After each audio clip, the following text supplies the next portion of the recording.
মুখ্যমন্ত্রীর কড়া পদক্ষেপ। আইপিএস কোটেশ্বর রাওকে সাসপেন্ড। সুন্দরবন জেলার প্রাক্তন এসপি কোটেশ্বর রাও, তাকে সাসপেন্ড করা হলো। কর্তব্যে গাফিলতির দায়ে সাসপেন্ড কোটেশ্বর রাও। কাকদ্বীপের সূর্যনগর গ্রামে ভাঙা হয় কালী মূর্তি। স্থানীয়রা প্রতিবাদ করলে এসপির নির্দেশে লাঠি পেটা কালী মূর্তি তোলা হয় প্রিজন ভ্যানে। কর্তব্যে গাফিলতি আর সেই দায়ে সাসপেন্ড করা হলো আইপিএস কোটেশ্বর রাওকে।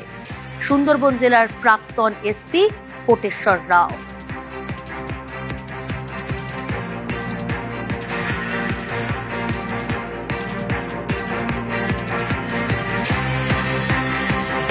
দক্ষিণ চব্বিশ পরগনা জেলার সুন্দরবন পুলিশ জেলার কাকদ্বীপের সূর্যনগরে কালী পুজোর সময় মাতা কালীর মূর্তি ভাঙা হয়। সেই কালী মাতার মূর্তি অর্থাৎ আস্থাতে আঘাত করার জন্য এলাকার মানুষ প্রতিবাদ করেন।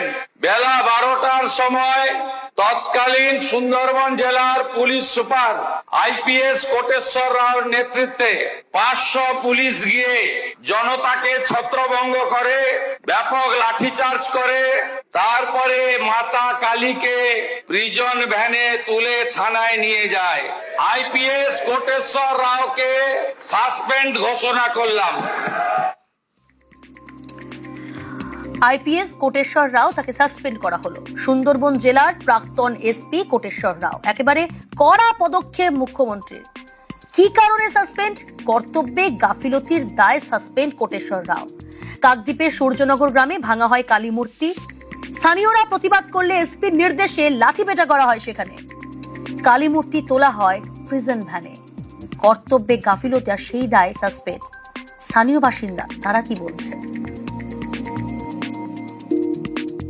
পুলিশ প্রশাসন যা গেল মূর্তিটাকে ওখান থেকে সরিয়ে দেওয়ার চেষ্টা করলো এবং বিক্ষোভকারী এবং পুলিশ প্রশাসনের মধ্যে তুমুল সংঘর্ষ হয়।